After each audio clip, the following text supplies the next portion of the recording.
এখন আমরা কথা বলবো সোরিয়া ক্যাপ্টেন এমএস ধোনির সাথে। কি রে ভাই, আজকে কি আপনি আম্পায়ার কিনতে পারেন নাই?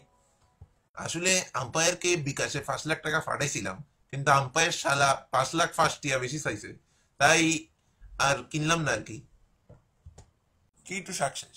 India won 100% matches when they bought umpires and paid them bribe. এটার মানেটা কি? আসলে টাকা কি গাছে ধরে? আর সব আম্পায়ার তো আর আলিমদার আর গোল্ড ভাইয়ের মতো হয় না। তার উপর টাকারও একটু ব্যাপার স্যাপার আছে।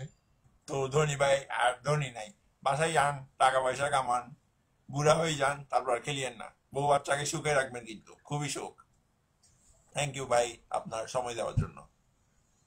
এখন আমরা কথা বলবো অস্ট্রেলিয়ান ক্যাপ্টেন মাইকেল কার্ক। যা বেটা তাড়াতাড়ি যা, নাহলে প্লেন মিস করবি। আসেন কার্ক ভাই, আসেন। আজকে বাংলাদেশের 16 কোটি মানুষ আপনাকে সাপোর্ট করেছে, এই সম্পর্কে আপনি কি বলতে চাচ্ছেন? আজকের ম্যাচটা আমাদের জন্য খুব জরুরি ছিল। তার উপর আজকের ম্যাচটা না জিতলে বাংলাদেশ 16 কোটি মানুষ শান্তিতে ঘুমাইতে পারতো না। তাই এই ম্যাচটার জন্য আমরা খুব ভালো প্রস্তুতি নিয়েছিলাম। তার উপর ইন্ডিয়ানদেরকে শিক্ষা দেওয়া খুব ইম্পর্টেন্ট ছিল। তারা যেভাবে বাংলাদেশের সাথে ম্যাচ ফিক্সিং করেছিল তা আমরা কখনোই সহ্য করতে পারিনি। তাই আমরা অনেক প্রস্তুতি নিয়ে ভালোভাবে খেলেছি।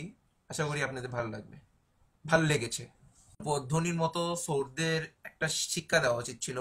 তাই আছে না, once a Soar always a Soar.